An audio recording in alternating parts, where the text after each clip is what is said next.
but they're here again, competing, trying to get to the next level. And we're going to have some folks later on in the show. Uh, B. Shin and Kelly Whaley will join us. They're playing in the tournament. Uh, B is actually just a few strokes back of the leader. And then, of course, Kelly Whaley is in the hunt as well. And so then Gary Deserano, the owner of the tour, will join us a little bit later. But um, I've been out here watching Josh, and it's amazing. We're amateurs at the very amateurs with a capital A, maybe a double capital, and but it's pretty cool see these girls here trying to fulfill a dream of theirs. Right. It is cool, and seeing how good they are is just. I mean, saying they're good is an understatement. It's not the LPGA, but it's amazing. How good they are at their craft. So it's and it's good to have a professional event in Abilene. So Right. And I want to encourage you as we continue through the show, and we'll talk about it today. Again, round 3 today. These girls that have made the cut, they're going to try to win this thing. And for some of them, it's no different than the PGA Tour, the LPGA Tour. You make the cut. Now you may be out of it. You can't win, but how many moving day is today, as they call it on tour? How far can I go up and what kind of money can I make today? And so that this weekend, so they'll be doing that. So I want to encourage you today at 2 o'clock. Maybe you get off early or whatever at 2 o'clock here at Abilene Country Club on the south, which is the old Fairway Oaks course. There'll be a party around hole 16. Come hang out, watch the girls hit into not quite an island green. Is that a peninsula? As they'll be hitting into that, there'll be food, drinks, all the things. Come hang out and join us today here at Abilene Country Club on the south. Want to dive in really quick, and we'll talk more about it when the girls join us as our Big Country Electric Bytown segment. But want to talk about just a real big shout out to Big Country Electric and the folks that have gone through, and the folks in Rotan and all the storms that came through. We know people's houses. Unfortunately, another tornado that went through Matador, taking the lives. I know of at least 3 folks just a week after the Perryton uh, tornado, and so it's been a weird weather season the last couple of days. well, it has. What's interesting is, I mean, it's been terribly hot, obviously, and then every day there's some sort of storm somewhere in the area, and it's just kind of a matter of if you're, well, depending on the outcomes, I guess, right place or wrong place at Right. the right time. So All those that are rebuilding, repairing, and restoring. We are thankful for those linemen again. Big Country Electric, Taylor Electric, all those across the state that have been helping. Definitely thoughts and prayers for you guys as rebuild and move forward. But want to dive into our Lawrence Hall headline report. Gosh, Josh, there is so much to talk about. Real quick, the NBA draft was last night, and first of all, I thought about this, and I sent you another text. We'll talk about that later. That came to me this morning. But the NFL draft and the NBA draft, it never fails. You always wonder who their stylist was. Some of the stuff that these guys wear to the award show, if you will, cracks me up. But last night, the NBA draft took place. And the reason I thought of you is in the Major League Baseball, nobody even knows these guys for the most part. For the most part, no. There's not a TV show. There's not anything where, hey, here comes Al Leiter's kid walking down on the red carpet with some weird outfit. They just get draft class, finding their way. We don't know about last night. The NBA draft, first round. Victor Wembanyama was no shocker, generational talent. The Spurs land a big fella again. David Robinson, Tim Duncan, all led to be rookies of the year. All led the Spurs to a championship. And last night, there's a lot of folks, if you're a Spurs fan, thinking this 7'5" point guard not looking, skilled player is going to be the difference maker for the Spurs. Yes, and he was, like you said, the unequivocal first talent. Everyone knew he was going to go. Then, and he's been playing professional basketball, I guess, in France, Right. and making the move over here. And it's we have a history, I guess, in Texas of that with Dirk and Luca not going 1-1, but being those guys from Europe that came over here that just instantly just picked it up where they left off, playing in professional basketball from Europe.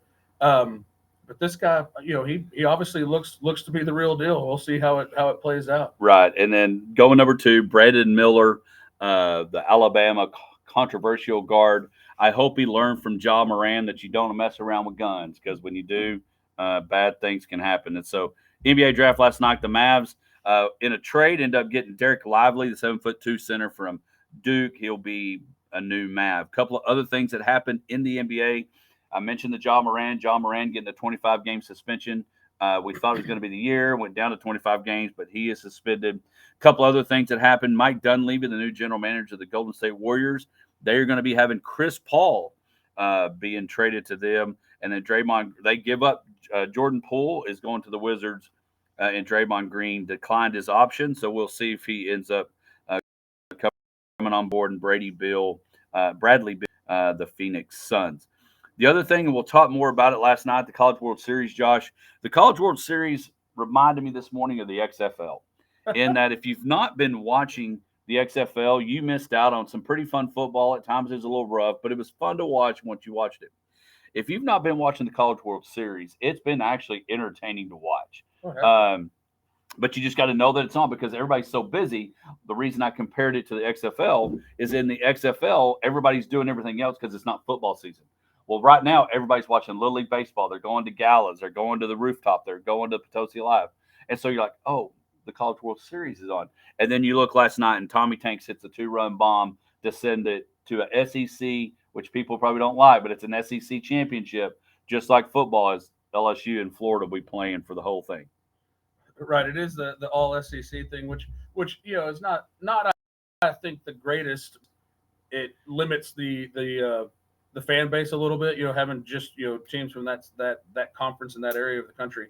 But for all the talk of SEC football being head and shoulders above other conferences, SEC baseball really is. I mean, they are in just a league of their own. So it's fitting that 2 teams from that conference made it to the finals. And you were talking about watching those games. Sometimes it's kind of hard that they play a lot of games during the week while you're at work. It's like March Madness. Yes. You've got an 11 o'clock game that you need to know if it's on, and then if you don't pay attention, you may look and realize I'm watching a game that's already happened. and so that's a great replay. But so the College World Series finals is up. The championship is set. LSU and Florida. Moving on, it happened since then. We talk a little golf. We are here at the Abilene Country Club South Course. Last week, the U.S. Open came down to 2 guys. We thought Ricky Fowler in the orange might prevail, but he did not. Wyndham Clark wins his first major, winning the U.S. Open by 1 stroke over Rory McIlroy. A couple of interesting notes about that. Rory's first tournament win was at Quail Hollow. Wyndham Clark's first win, Quail Hollow. Rory's first major, U.S. Open. Wyndham Clark, first major, U.S. Open. And so it was an enjoyable tournament. It was a lot of fun watching a 297-yard par 3 that I would have to hit driver maybe to get there. Again, Wyndham Clark wins it. He never faltered. He had chances to falter. He had one shot that was embedded. He hit it, barely hit it, and got it out. Never really made any mistakes. And Rory didn't play bad. Just Rory didn't make enough birdies, but it was a good U.S. Open. I really did. I thought it was a great U.S. Open again. Sorry, I got distracted. I'm very easily distracted anyway, but a guy just went flying by on a really fancy looking lawn going very fast, and it distracted me. Well, I was looking out the window. And that's what happens. That's what happens here when you're on the road. And so, and then the Travelers, they move on, and what's really cool, Wyndham Clark wins the U.S. Open and heads on over to Connecticut in the Travelers Championship happening. Denny McCarthy is leading that at 10 under, followed by Eric Cole at 8 under. Denny McCarthy is the golfer that lost in the playoff to Victor Hovland at the Memorial. So Denny McCarthy looking for his first win. Others looking for their first win today at the Mackey Construction Golf Tournament here at Fairway Oaks. We got phones ringing. We got people driving by in golf carts and lawnmowers and all the things. And so lot more to cover. We appreciate Lawrence Hall and our Lawrence Hall headline report. Go check them out if you need any new car, truck, used, or SUV. Go find them over there. They'll get you taken care of. When we come back, the Texas Rangers, are they this year's Denver Nuggets? Are they this year's Cincinnati Bengals? We'll talk about that as they head into another series that do we finally eventually just say they're playing baseball and don't have to look at who they're playing? When we come back, our Texas Rangers report right after this. I really was very distracted by that because All right, thank you. I'm going to take a break. I was like, I All wonder how right. much one of those lawnmowers costs. then and then you had like kicked it to me, and I was looking out the window at a lawnmower. I was like, oh wait, am I supposed to talk? I don't know what the last thing you said was.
Oh gosh, yeah, let's do this. Welcome back to the Hodge Pack, sports life and everything in between. We are live from Abilene Country Club on the south side, south course, south side, hanging out here, uh, rocking and rolling with our WAPT Mackey Construction Golf Tournament happening today. Misty is here. We're all here. Misty, uh, how's the ride over? You didn't start driving to the studio, did you? No, I actually remembered, but I always appreciate the text. Well, Good you never looking know out. because Josh made a very good point. If your routine is the same, like when there's days where our place where we get our breakfast every day, sometimes the workers don't show, and I'm like, what do I do? Where do I go? What's near me? We appreciated Waterburger. Like the morning we got I thought about Whataburger. that. We come up and get Whataburger on board as I don't know, the taquito sponsor of the day. Kick your morning off with what? You kick it off with a Whataburger. We How loved have it. they not thought of that already? Kick your morning off with a what? Kick it off with a Whataburger. That's actually great. Yeah, it's fantastic. Somebody's going to steal it and make millions. But somebody that's making millions, millions of fans converting and getting away from being nervous are the Texas Rangers. Josh, the Texas Rangers, 46-28, 5-5 of their last 10. Last week they were 3-7 of their last 10. So as the Jeffersons say, moving on up, if you will. Nowhere else to move because they are in first place of the AL West. But Josh, so things are going good. We got some Rangers up for real quick on the weekly recap of the Texas Rangers. The Blue Jays, they take 2 or 3 of those, head up to Chicago, play the White Sox. And so, again, 5-5 of the last All-Stars that are up, opportunity for you as fans and for us to go vote.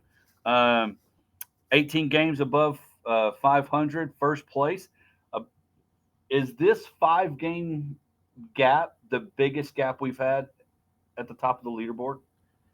Well, it's the biggest right now of any of the divisions. So their lead is stronger than anybody else's within their competition, which is saying something, especially that I guess how good the Orioles have been in the East to hang in with Tampa Bay, as Tampa Bay still has the best record in baseball. But had a we talk about last week a little bit, like are they playing badly? It's not looking as good. And kind of a little bit of doldrums. But it just so happened that at the same time that was going on, the Astros also had a down week. So they didn't gain any ground. And y'all are like, I don't know. No, it's funny. No, he literally just looked at himself and was like, trying to make sure that I didn't have. I wasn't. I wasn't. Yourself out I was making sure the YouTube. I was making he's sure so the YouTube. arrogant. I was just making sure He's the like, YouTube. look at me, I'm Hodge. No, I was making sure I wasn't showing you goods. It's not that kind of show. I feel that sometimes. It's very distracting here. I don't know. Well, the problem is y'all make fun of me on squirrels. Josh, first of all, Josh is probably one of his, I don't know if fetish is the right word, is yard work. So we're talking, all of a sudden this lawnmower goes by, and Josh might as well have been a bombshell model. Josh all of a sudden just goes into a trance because this lawnmower goes by, and he was already wondering, I wonder how much that cost. Yeah, it was a riding reel mower. It's like that'd make life a whole Hey, in lot his easier. defense, for his land, he needs something like that. Yeah, he needs an army. He has a Yellowstone out there. Back to the Texas Rangers. Completely derailed. Well, no, we're mowing everything. Now I'm just thinking about Ryan's goodies and I don't know.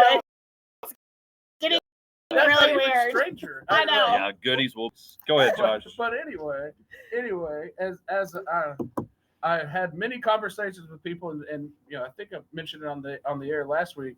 During a baseball season, there's going to be times that things kind of go south for a little while. That collectively people get a little cold, and it gets a little bit more difficult to win games. Well, and you can compare it to the golf in the world of golf. You're gonna and Wyndham Clark last week. We're still working on her. No, y'all, I watched it all. Y'all would be so proud. I was so in it. I was going to talk about playing golf, but I was going to say, Josh, the US Open. Well, no, that does make me proud. But Josh and I, we have all 18 holes will be bad. But for these guys, they may have a bad hole or two, but bouncing back or a bad shot to find a way to get back in and make par. That's what the baseball season can be. Getting back in the groove and getting things going. And so anyway, the Rangers have bounced back from that, and came back and won 2 series in a row after having the rough one against the Angels. Where and really when you talk about even that rough spell for the Rangers where they were 3-7 over a 2-week period, they were in every single game, and in fact in those Angels games had the winning run in scoring position or the tying run in scoring position in all 3 of their losses. They became the Dallas Stars in some of that week. Couldn't get it that hit right at the right time. Yeah, so they became the Dallas Stars. You were leading and had it, or had a chance to win and didn't finish it. And so, but I wanted to ask you this. And we'll end it with telling our folks to go vote for the All-Stars. Yes. But you mentioned it's a long season, and they're third best record in baseball. And when I look at them, I asked you in the text, are they the Cincinnati Bengals with Burrow, where at some point everybody just assumes it's the Bengals will end up falling? The Bengals went on a run. The Bengals went to a Super Bowl. Then I even thought more, are they not, can they not be the Denver Nuggets in that, yes, you need to be later in the year and in the playoffs and they're making the run. But to me, the Texas Rangers can be this year's Denver Nuggets. And you've got a guy like Corey Seager. You've got a good surrounding cast with him, supporting cast. They can be a team that can win the World Series. And the other reason that this thought came to me is you've got the Yankees. Yes, they're not the Rays, but they are still the New York Yankees on the road. We talked about how the Astros series earlier in the year was an important one for the Rangers. Mm-hmm. When do these become not important and just you're the third best team in baseball, go win? We have gotten to that point in the season where the general consensus, and if you listen to national media, they're no longer talking like, well, the Rangers are going to kind of fade out. If you remember the first of the year, Pittsburgh was winning the National League Central and out of nowhere and was playing well. And there was a lot of hype and excitement with that, and the Rangers were kind of also in on that, but not, I guess, as as surprising and everything as Pittsburgh. And the national media was all like, okay, they'll fade. They don't have the staying power. They don't have the roster, and they were kind of like that with the Rangers as well. Now since then, Pittsburgh has faded. They've gone back to kind of just they've got some. Oh, they've tumbled. Yes, and so they've got some players to say that the pirate ship is sunk, but it's close. But they've got some players to be excited about still. Some young guys that are. But the Rangers have found the opposite way. Like when you listen to that national media, when you see them brought up on MLB Network or ESPN, generally it's in the positive, and you can see that's carrying over because of the All-Star votes. Which We'll get to those in a minute. A couple things I do want to we'll do that now. You mentioned the NL Central. The Reds have come out of nowhere. Yes. And I want to mention this because I can say it because he put it out on Twitter. One of the biggest Cincinnati Red fans is Kirk Herbstreit. And Kirk Herbstreit had posted this week on Twitter his son, Zach, was put in the hospital for a heart condition. He since has been able to come home and start to recover. But I reached out to Kirk and said, hey, we're praying for you. And he appreciated that. So those of you just be praying for Zach Herbstreit. He plays football at Ohio State, but was put in the hospital. And so anyway, for him, mentioning the NL Central. The other thing about the Rangers, and I want to get it in this, and if we get to the All-Stars, and we have to do the All-Star talk in a moment, can you please explain to me, as our baseball insider, the play at the plate? Well, there's really not much explanation for it because it was just a terrible call. That is the worst call I've ever seen. Buster Posey should be mad that was out, or that was safe. Yes. Well, and then there was another similar one in the San Diego Padres game with Gary Sanchez, just two in the same week, and I think one led to the other because what the official explanation was is that he was set up incorrectly, which the rule of the blocking the plate, the Busty Posey rule, as you mentioned, that it ends the collisions at home. You no longer just try to take the. But you understand that is the helmet to helmet hit in football. Yes, that's what they're taking away. Yeah, I understand that. It's something that a lot of at the time people are like, oh this that's just part of baseball and everything. But I understand. You don't just want senseless injuries, So the spirit of the rule, I'm 100% with. But then when they get to that particular play, the explanation that was given was that since Jonah Heim was set up to receive the ball, stand with his left foot on home plate, his right foot in fair territory in front of home plate, and apparently. What they're doing now is if you have to set up to receive the ball in fair territory, so no part of your body can be in foul territory. Here's my deal, and I know we're on. It's going to remind me of when there's a play happening, that catcher getting okay. Am I on the line? Am I good? Yeah. Well, I got a play coming. Am I good? That's So- where I feel like we're at. So it was like when they watched that, when they sent the replay to New York, which was the interesting thing is, and even from the White Sox perspective, they're just throwing a Hail Mary. They got a challenge. It's the 8th inning. It's an important run. Let's just challenge. I can't it. take the red flag home Yeah, with me. Let's just challenge it, just because we, and they did, because it was interesting. And I've always hated this with challenges. I think you have to challenge something specific. They were just like, we'll challenge whether he was out or safe, or if the Yeah, catcher like all blocked the of the play. above. We're just throwing darts. Oh, it was You a know, treasure hunt. Yeah. Oh, we also found this. Right. And so, and no, I don't begrudge them for doing so. I mean, like you said, you can't take that challenge with you. You know, Right. might as well use it as an important play.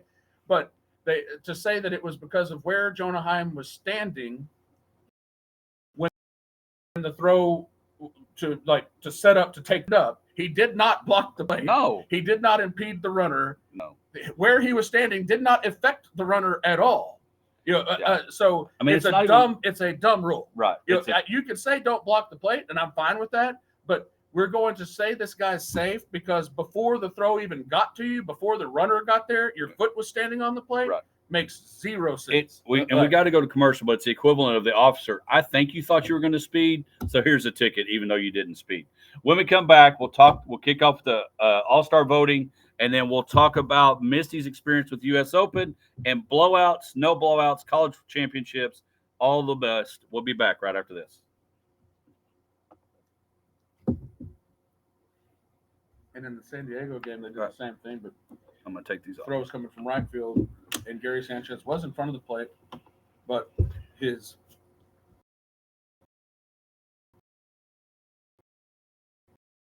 right foot was in foul territory as he caught to turn around in anything. But they're now it's and I think that in that San Diego game, I think they challenged it just because that other challenge had been won. But now that's going to be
everything in between. We are live right here at the Hodge Pack at the Potosi Live Studios on a roll, on the road. Honor roll? Honor roll? Honor roll. We know that was something you never made. yeah, that's something Hodge was not on the honor roll. I was on a roll. I was on the roll of attendance. But we are here at Abilene Country Club live for the Mackey Construction. Again, I want to encourage you to come out here today. You can come out earlier, but starting at 2:00, we'll be having a party around the 16th green. It's going to be a lot of fun. There'll be drinks, there'll be food, and a lot of great How golf. hot's it going to be at 2:00? You got Today, you got a weather Hot. update? Today, not that bad. What? Maybe in the 90s. 97. Yeah. Spicy. Be Not good. 110 No, the girls did play in that on Wednesday. Wednesday. Tuesday and Wednesday, Wednesday. it was pretty toasty. And then Thursday was a little bit better than yesterday. We'll see what today is. So, again, B Shin will be on with Kelly Whaley at the bottom of the 8 o'clock hour as they get ready for their round 3. And so, real quick, Josh, tell our folks about All-Star voting and how they can help our Texas Rangers make the All-Star team. Oh yeah, you do need to try to go do that because I'm kind of upset that half of the finalists are Rangers and the other half are Toronto Blue Jays.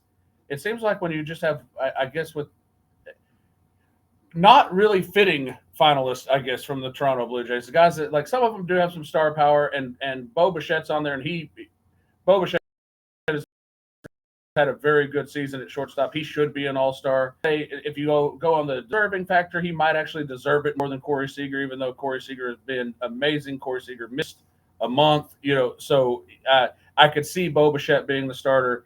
But I guess the whole country of Canada just went and voted for the entire Blue Jays roster over and over and over again. Because there's only one team in Canada. So there's some kind of ridiculous ones on there. But 5 Rangers did make the finals. You go to the, I don't know, it's MLB.com, and then there's a button that you can click to vote. But we need to go out and do that, because I would like to see, especially Josh Young being a rookie and having the season that he has, a very deserving all-star. Adolis Garcia is a finalist, and although his home run numbers has fallen off, his the gunning people out from the outfield has remained top notch, and he's fun to watch. So it would be good to have him in there. And then, as we mentioned, Corey Seager is a finalist. Jonah Heim's really just a breakout season all around as far as like being finally recognized. He was good last year, but this year he's getting the recognition that he deserves. And he's going against Adley Rutschman, who is a very fitting candidate as well. I think numbers wise, Jonah Heim kind of edges him out, but Rutschman with the Orioles has that East Coast thing going his way. Plus, he was a first round draft pick, super right. Prospect. So I mean, I that's going to be a tough one for Jonah to win, but at least he's in the conversation. And then Marcus Semien. He is the best second baseman in baseball, and he should win that runoff. But and then there's some guys in there, like I said, that their numbers don't quite. Vladimir Guerrero is a big name guy. He's not really having that good of a season. I heard today he has not yet hit a home run at home this season, which is a crazy stat. All the more reasons you need Texas Rangers. Leave everybody else alone. And find a way. Vote once, vote often, vote early. And all those things. So Texas Rangers up, opportunity. There's a reason they're in the first place of the AL West, is because obviously they have a lot of good players and some that deserve to be all-stars. Now, I want to talk about Misty. You mentioned this, and the question that one of the questions that's open. So give me your thoughts, and then I'm going to throw out the question because I want to tie it back to baseball, golf, and everything that we watch. What was your take of the U.S. Open? So because I watch Full Swing, basically an expert now in the golf world, but I have to,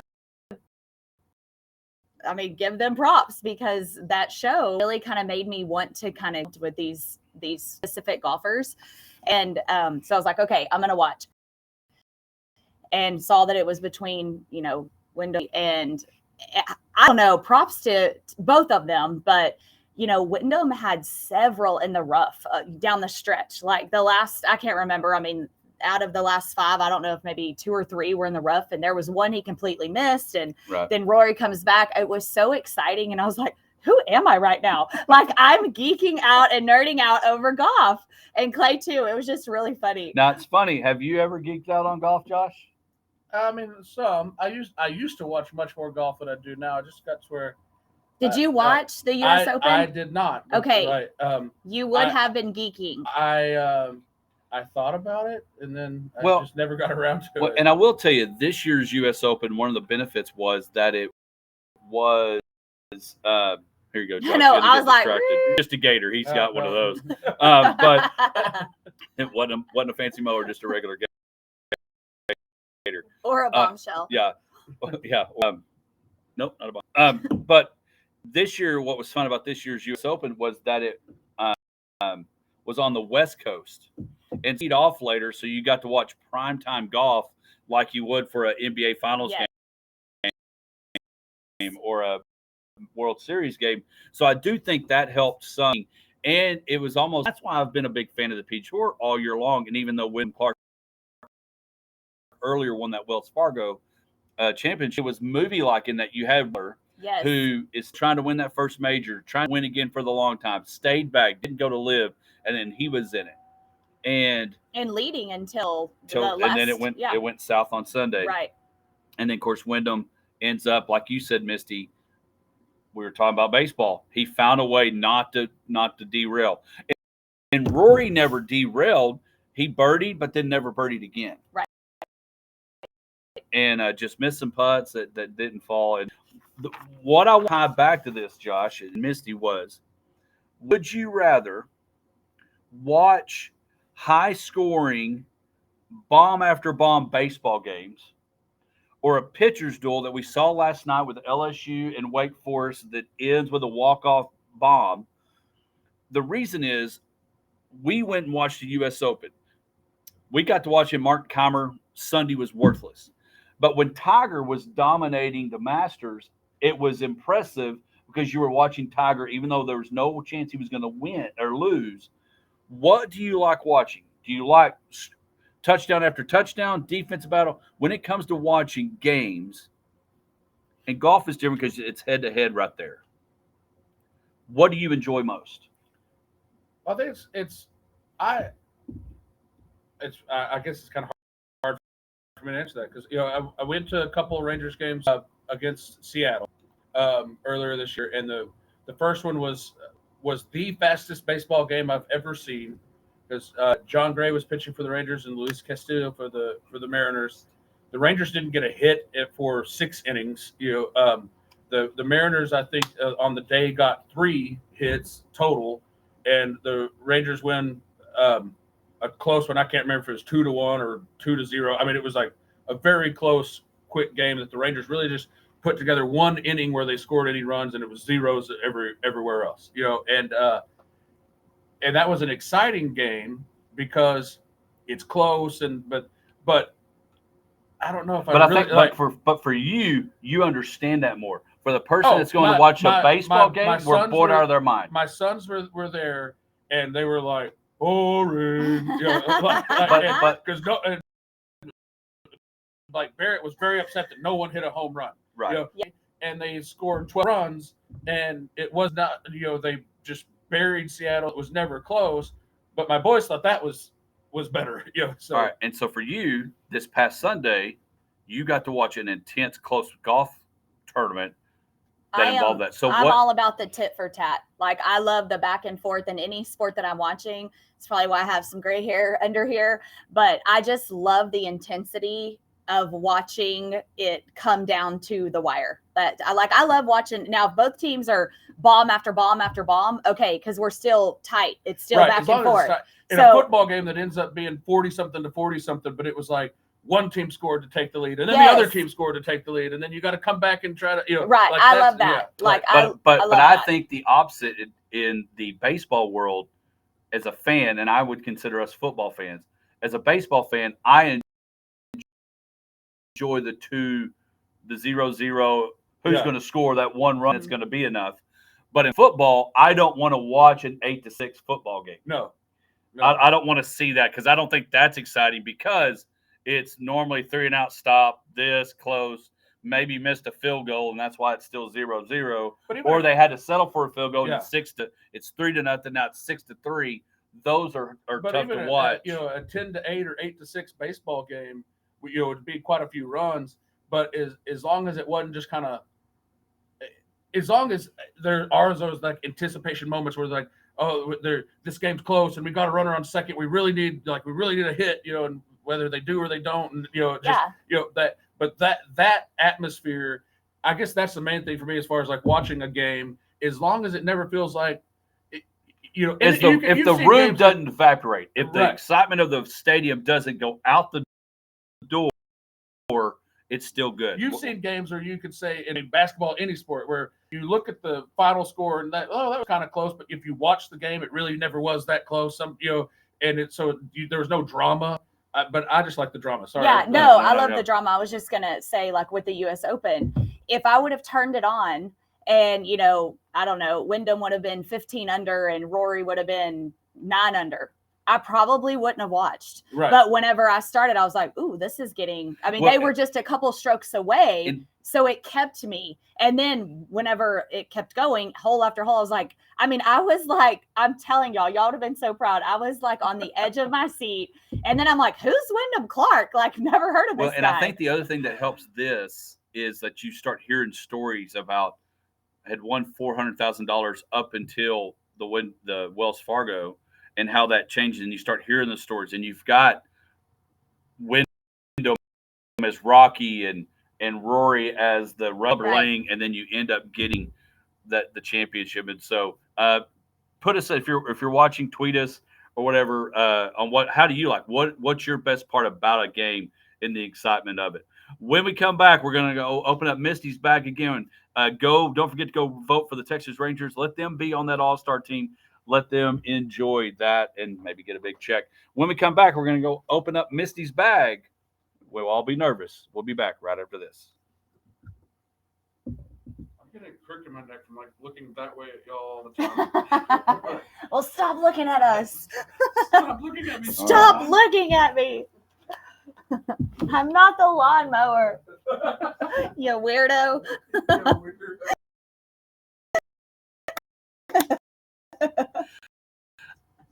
I am going. Well, you're. Do what? Sometimes